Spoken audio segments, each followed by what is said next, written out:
A shocking incident has come to light from Greater Noida. A woman was allegedly assaulted and set on fire by her in-laws due to dowry demands of 36 lakh rupees. The family has also allegedly had an issue with her working. She and her sister used to run a parlour in Delhi. After the incident, the sister filed a complaint against the husband, mother-in-law, brother-in-law and the father-in-law. Soon after the incident, the police began investigating and arrested all four accused. The family used to allegedly beat her, pull her hair and abuse her for not meeting their dowry demands. Along with that, both the sisters had shared a social media handle called Makeup by Kanchan. This was the social media handle they used for their profile. Along with that, the account also had reels of both the sisters. In some of them, you can see the Mercedes, which was allegedly gifted by the father of Nikki as dowry. Now, speaking with NewsX, the state president of Women's Commission, Vak Singh Chauhan, has said there are no dowry cases nowadays at large, but the way the murder case has been revealed, this is quite shocking. Greater Noida में निक्की हत्याकांड में अब जहां लगातार एक एक करके उसके परिवार के सदस्यों को पकड़ा जा रहा है, वहीं अलग अलग खुलासे भी हो रहे हैं। इसी मुद्दे पर बातचीत करने के लिए हमारे साथ महिला आयोग की अध्यक्ष बबीता सिंह चौहान जी हैं। मैम, निक्की हत्याकांड में अब लगातार लोगों को पकड़ा जा रहा है, लेकिन एक महिला को जिंदा जला देना और वो भी दहेज को लेकर, दहेज प्रथा अभी तक जिंदा है, ऐसा आपको लगता है? देखिए, मैं तो कहूँगी कि समाज की जो सबसे बड़ी कुरीति है वो दहेज प्रथा है, पर मुझे समझ में नहीं आ रहा, क्योंकि जैसे अब हम भी बैठे हैं तो अब दहेज से रिलेटेड मामले बहुत कम हो गए हैं, अब इतने नहीं है। लेकिन जो ये मैंने क्रूरता इस पर देखी है कि उसको किसी भी महिला को जला के मार देना, ये तो जो साक्षात देखने को मिल रहा है, ये तो मुझे सच में बहुत दिनों बाद देखने को मिला है। ऐसा तो मैं तो कहूँगी कि इससे ज़्यादा दुर्भाग्यपूर्ण स्थिति कुछ नहीं हो सकती कि अगर आज के टाइम में भी और इस तरह की स्थिति आ रही है। पर मैं इसलिए सरकार का भी धन्यवाद देना चाहती हूँ कि 24 घंटे के अंदर अंदर उस लड़के को उन्होंने उसका एनकाउंटर भी किया और उसके सारे घर वालों को अरेस्ट भी किया, तो कम से कम उस लड़की के माँ बाप को थोड़ी तो राहत मिली होगी।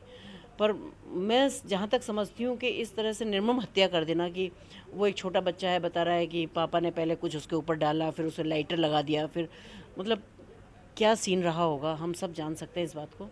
तो मुझे लगता है कि ये एनकाउंटर करना सज़ा कम है, कुछ और सज़ा इसका ज़रूर होना चाहिए, और वो होगी भी, निश्चित होगी जो। किन्नर लाया गया, लड़की के ऊपर डाला गया, पार्लर चलाती थी लड़की, अपने घर का भरण पोषण करती थी, पूरी तरीके से परिवार को संभालती थी। दहेज प्रथा, आप भी बोल रही हैं कि दहेज प्रथा की बातें अब हम नहीं सुनते। आपके पास अभी कितने मुद्दे आते हैं दहेज प्रथा को लेकर और किस तरीके से महिलाएं आती हैं और आपको बताती हैं? नहीं, देखिए, अब तो दहेज प्रथा के मुद्दे कम हैं, बहुत कम हैं, ऐसे बहुत ज़्यादा नहीं है कहीं भी। बहुत ज़्यादा ही ऐसे कुछ होंगे तो वो भी जो थोड़े से छोटे लेवल पे मैं कह सकती हूँ कि जहाँ कि भाई आपने मोटरसाइकिल मांग ली या कुछ ऐसा दिया या कुछ भी दिया, तो या कुछ और किसी बात पे किसी और पे विवाद है, उसमें फिर वो दहेज का भी एक क्लेम हो जाता है कि भाई दहेज मांगा मुझसे या कुछ भी है। पर जहाँ तक अब ना के बराबर दहेज से रिलेटेड हमारे पास केस आते हैं, दहेज के केस अब बहुत कम है। निक्की मर्डर केस में महिला आयोग क्या पहल रहेगी, किस तरीके से वो उनके परिवार से मिल रही है या कुछ और चीज़ें उनके लिए कर रही है? देखिए, मुझे लगता है कि महिला आयोग की अब इसलिए ज़रूरत नहीं रही है क्योंकि सारा प्रत्यक्ष सामने है, और रहा सवाल इसका, तो मुझे अपनी उत्तर प्रदेश सरकार पे पूरा भरोसा है कि वो हर किसी के साथ न्याय करते हैं। तो उन जो लड़की वाले हैं, उसके माँ बाप हैं, जो भी जितनी भी कोशिश होगी, चाहे वो सरकारी हो और मतलब फाइनेंशियली कोई भी चीज़ है या न्याय मिलने वाली चीज़ है, 100% उसको न्याय मिलेगा। एक समय हम लोग लगातार देख रहे थे कि महिलाएं पुरुष की हत्या कर रही हैं, चाहे वो हम सोनम को ले लें या उससे पहले मुस्कान मर्डर केस ले लें, लेकिन इसके आते ही पूरी चीज़ें बदल गई। पहले लगातार था कि महिलाएं, पुरुषों को डर हो गया था, लगातार पुरुष कह रहे थे कि हमें अब तो महिलाओं से डर हो गया, हम पूरी तरीके से जांच पड़ताल, इस तरीके के केस जो बहुत पुराने आ रहे थे, इसमें क्या बदलाव होगा? देखिए, मैंने पहले भी कहा था और अभी भी कह रही हूँ मैं, वो भी बहुत दुर्भाग्यपूर्ण बात है कि जहाँ महिलाएं मर्डर कर रही हैं पुरुषों का, और ये तो अभी से देख रहे हैं। तो मैं हमेशा से आप ही लोगों के माध्यम से कहती हूँ, मैंने कहा आप मुझे ऐसे केस लाइए जिसमें महिलाओं ने मर्डर किए हों, क्योंकि एक एक चीज़ को इतना इशू बना लिया कि कोई ड्रम की बात करता है, कोई किसी चीज़ की बात करता है, कोई, और ऐसे केस तो इतने केस हैं कि हज़ारों केस तो मैं भी गिनवा सकती हूँ आपको, या आप अगर खोल के देखेंगी तो कितने केस हैं। तो मैं चाहती हूँ कि जब इस तरह के केस होते हैं तो कहीं ना कहीं ऐसी स्थिति बनती होगी कि जहाँ महिलाओं को ये सोचना पड़ता होगा। अभी आपने देखा कि कितनी कम उम्र की लड़की, वो खूब अच्छा काम भी कर रही है, शक्ल सूरत से भी अच्छी है, माँ बाप ने भी अच्छी शादी की है, पहले भी वो लगभग 30-35-40 लाख रुपए उसके शादी में लगा चुके हैं, उसके बावजूद भी ये स्थिति है। तो मुझे नहीं लगता, क्योंकि महिलाओं की हमारे यहाँ ये प्रवृत्ति कभी नहीं रही कि वो किसी को मारें या कहीं कुछ ऐसा अपराध करें। अब वो किस परिस्थिति में ये 2-4 केस हुए हैं मुझे नहीं समझ में आ रहा, लेकिन ऐसे केसों की तो कोई गिनती नहीं है कि कितने केस हो जाते हैं, और देख के दुख होता है और हम सिर्फ देख के रह जाते हैं। देख के रह जाते हैं। लेकिन अगर हम बात करें इस समय की, जिस तरीके से एक परिवर्तन है, महिलाओं के मर्डर केस की बात आई, फिर महिलाओं को मारने की केस जो लगातार पहले से भी आते रहते हैं, महिला आयोग के पास इस तरीके के कितने मुद्दे लगातार आते रहते हैं महिलाओं मर्डर केस में, या महिलाएं जबरन अपने पति के साथ कुछ दुर्व्यवहार कर रही हैं, ऐसे किस तरीके के मामले उत्तर प्रदेश में सबसे ज़्यादा चल रहे हैं?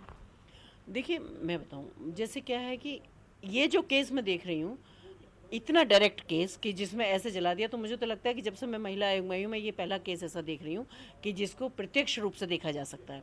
बाकी रहा सवाल मर्डर का, तो ऐसे मर्डर हमारे पास कई बार आ जाते हैं कि लड़की गई किसी लड़के के साथ, या उसको वो नहीं मिली, तो मान लिया कि मर्डर हो गया उसका या नहीं हुआ, या जो भी उसको उनको साक्ष्य मिले घर वालों को, या फिर ऐसे हो जाता है किसी अभाव के कारण में कि घर ससुराल वालों ने इलाज नहीं कराया, कोई प्रेग्नेंट औरत है और उसको बच्चा हुआ या जो भी हो, उन्होंने इलाज नहीं कराया, तो उसका मर्डर, मतलब डेथ हो गई उसकी। पर ऐसे डायरेक्ट मर्डर तो अब कम आ रहे हैं, या मर्डर हो गया उसके बाद हमारे पास रिपोर्ट आ रही है कि भाई उसको मर्डर कर दिया, है ना।